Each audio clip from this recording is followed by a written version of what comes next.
Ang mabuting balita ng Panginoon ayon kay San Lucas. Nang araw ding iyon, may dalawang alagad na naglalakad papuntang Emmaus.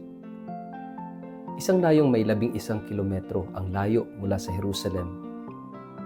Pinag-usapan nila ang mga pangyayari. Habang sila'y nag-uusap, lumapit si Jesus at nakisabay sa kanila. Ngunit siya'y hindi nila nakilala na para bang natatakpan ang kanilang mga mata. Tinanong sila ni Jesus, "Ano ba ang pinag-uusapan ninyo?" Tumigil silang nalulumbay.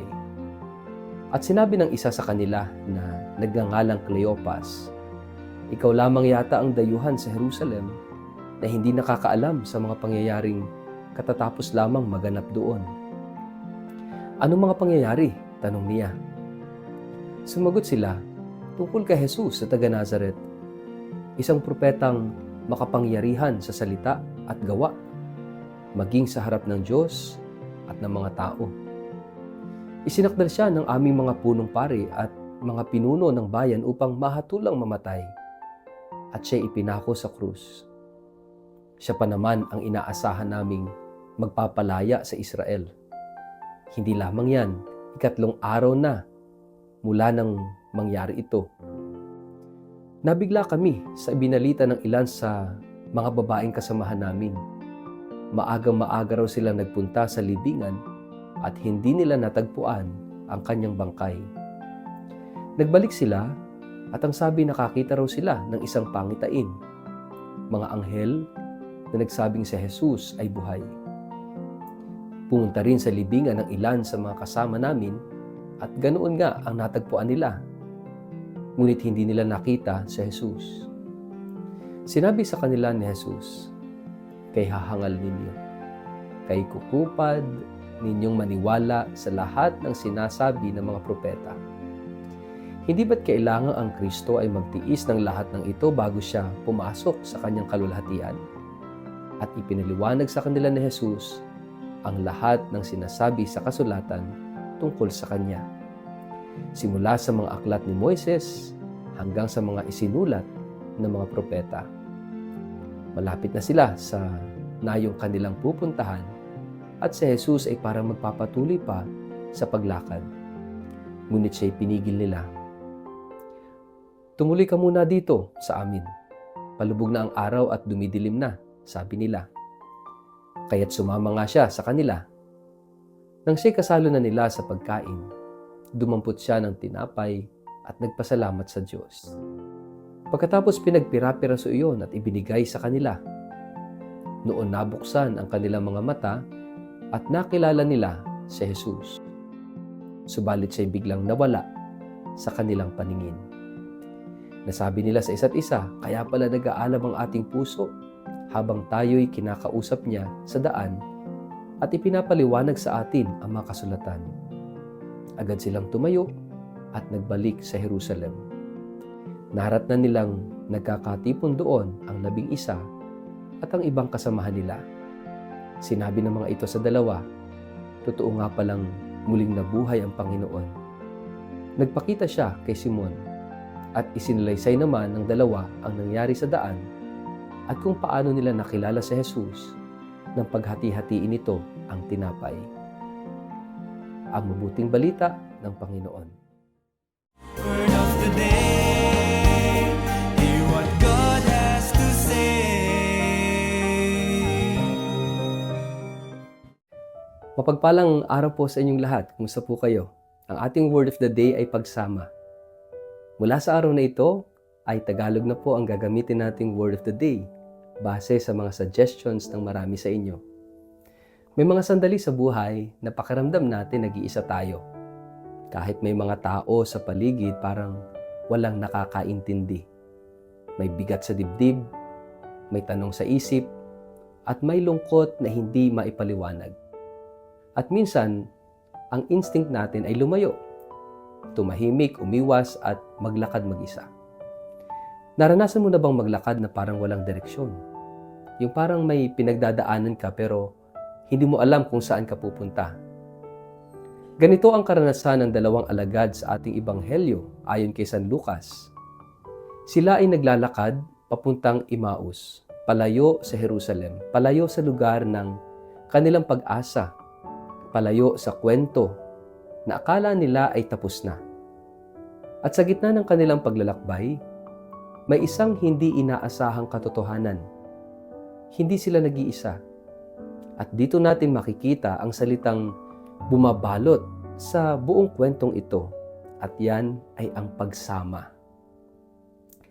Habang naglalakad ang dalawang alagad, puno sila ng lungkot at kalituhan. Pinag-uusapan nila ang nangyari kay Jesus, ang kanilang pag-asa na tila nabigo. Hindi nila maintindihan kung bakit nangyari ang lahat ng yon. At sa gitna ng kanilang paglalakad, may isang taong lumapit at sumabay sa kanila.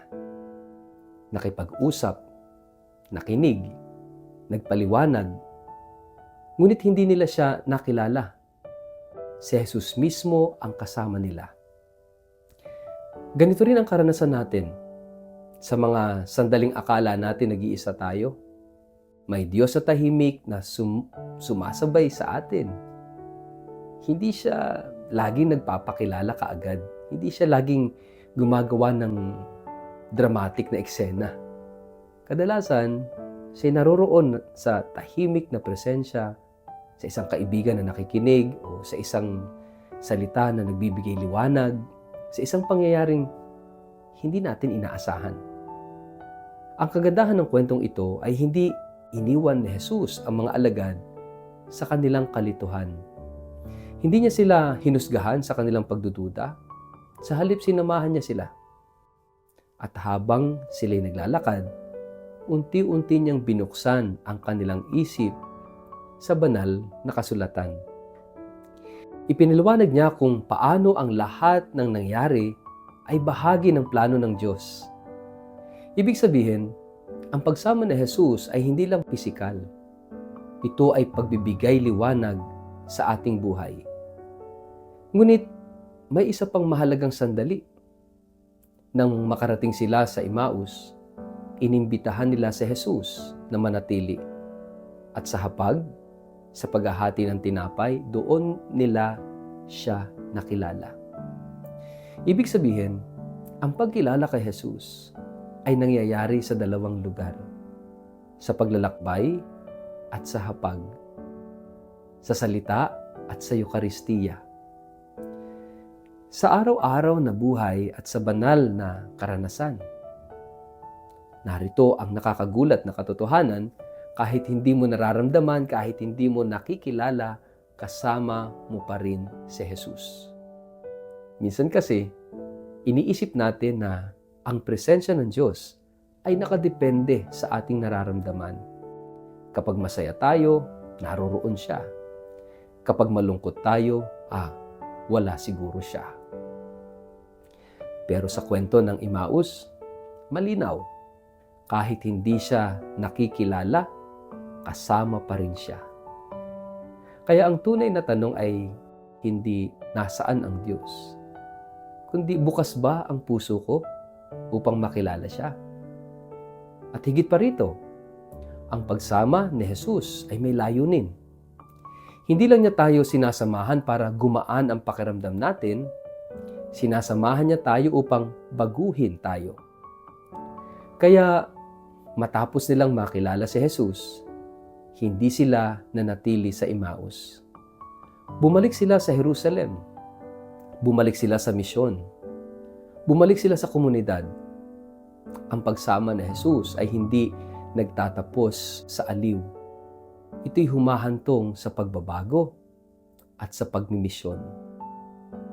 Kaya nga, mga kapatid, ngayong Pasko ng pagkabuhay, inaanyayahan tayo na muling tuklasin ang presensya ng Diyos sa ating paglalakbay.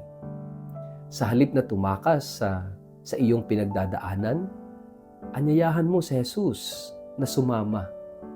Sa halip na sarilinin ang iyong mga sakit, ibahagi mo ito sa Kanya. Sa halip na mawala ng pag-asa, maglakad ka kasama siya, kahit hindi mo pa siya lubos na nakikilala. maglaan ng oras sa kanyang salita, makilahok sa Eucharistia, sa Misa, at pansinin ang kanyang presensya sa iyong pang-araw-araw na pamumuhay. Dahil maaaring sa mismong landas na tinatakasan mo, naroroon si Jesus, naghihintay na samahan ka. Mga kapatid, magandang pagnilayan natin ito. Sa anong bahagi ng ating buhay tayo pakiramdam natin ay nag-iisa? At paano natin mabubuksan yung ating puso upang maranasan yung pagsama ni Jesus? Sa ngalan ng Ama at ng Anak at ng Espiritu Santo. Amen. Panginoong Jesus, salamat dahil hindi mo kami iniiwan sa aming paglalakbay. Kahit sa aming kalituhan at lungkot, ikaw ay naroroon. Buksan mo ang aming puso upang makilala ka namin sa aming buhay, sa iyong salita at sa banal na Eucharistia.